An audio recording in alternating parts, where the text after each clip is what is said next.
Assalamualaikum warahmatullahi wabarakatuh.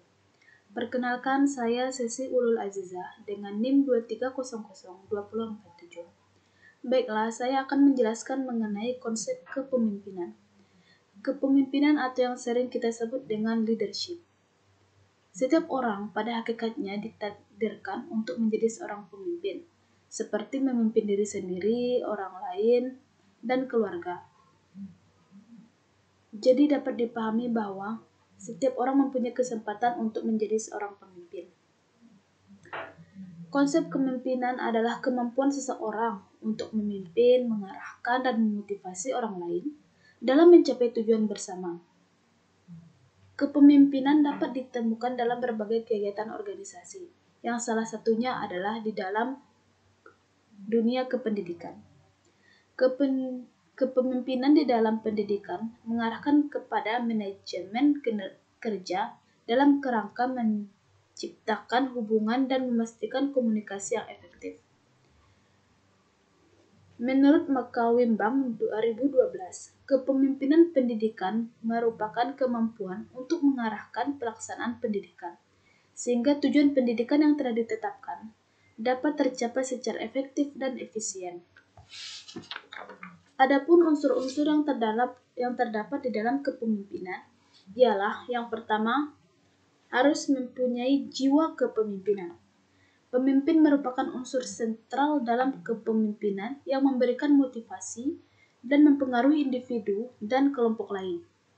Peran seorang pemimpin adalah menjadi penggerak dan pengaruh dalam membangun hubungan yang harmonis dan produktif untuk mencapai tujuan yang telah ditetapkan.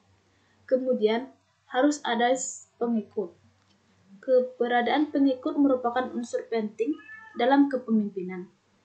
Pengikut adalah individu atau kelompok yang dipengaruhi oleh pemimpin untuk mencapai tujuan bersama. Hubungan yang bersifat timbal balik antara pemimpin dan pengikut untuk mencapai tujuan mereka, dan keselarasan visi, misi yang baik dan saling menghormati menjadi kunci sukses membangun hubungan antara pemimpin dan pengikutnya. Kemudian, unsur lainnya adalah sifat dan perilaku tertentu.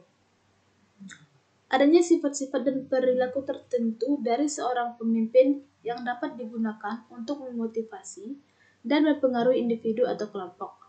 Sifat dan perilaku ini akan menjadi alat untuk membina kolaborasi dan mencapai tujuan bersama.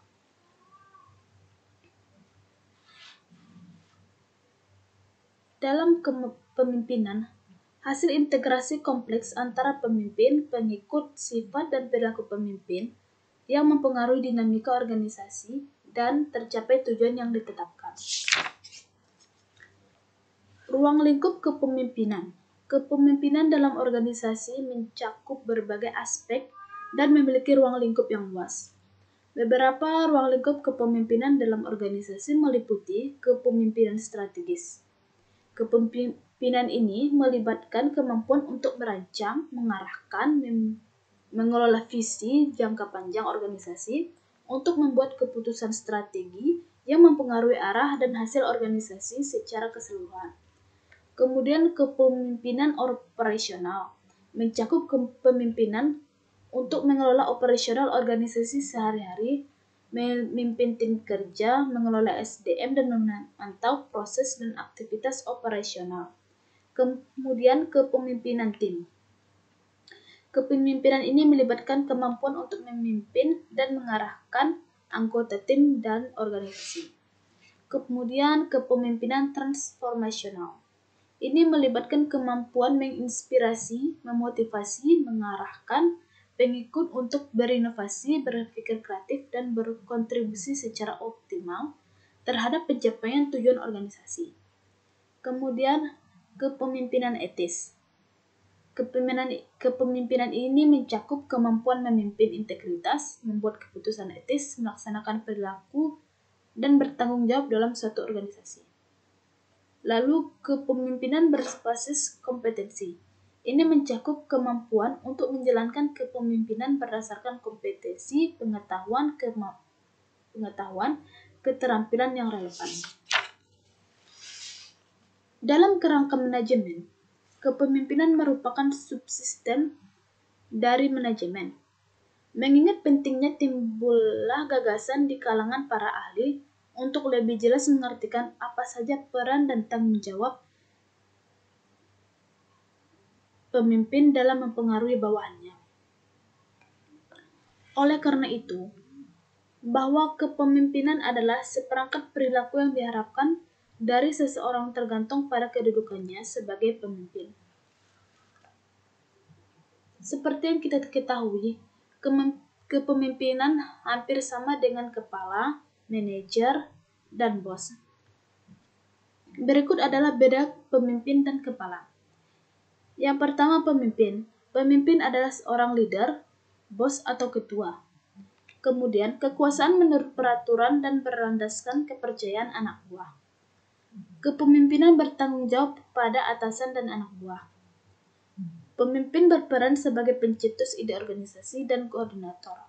Sedangkan kepala diangkat oleh kekuasaan atau instansi. Kepala berasal dari kekuasaan peraturan dan kekuasaan atasannya. Kepala bertanggung jawab pada atasannya, dan kepala bertindak sebagai penguasa. Jadi, konsep kepemimpinan merupakan suatu proses yang sangat penting dalam mencapai tujuan visi suatu organisasi atau lembaga. Seorang pemimpin yang efektif harus memiliki kemampuan untuk memimpin, mengarahkan, dan mengelola seluruh aspek organisasi yang baik, termasuk sumber daya manusia, keuangan, dan operasi. Pemimpin adalah seseorang yang mempunyai kekuasaan untuk mempengaruhi orang lain. Tidak semua orang mampu menjadi pemimpin. Sedangkan kepemimpinan itu merupakan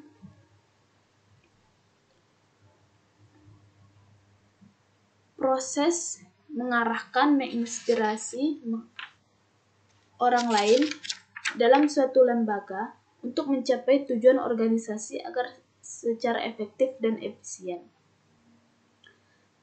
Kepemimpinan yang efektif sangat penting dalam mencapai kesuksesan organisasi atau lembaga.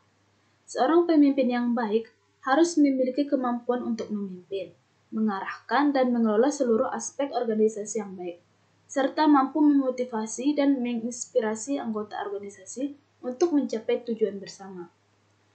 Sekian penyampaian materi mengenai konsep dasar kepemimpinan dari saya. Saya akhiri dengan wassalamualaikum warahmatullahi wabarakatuh.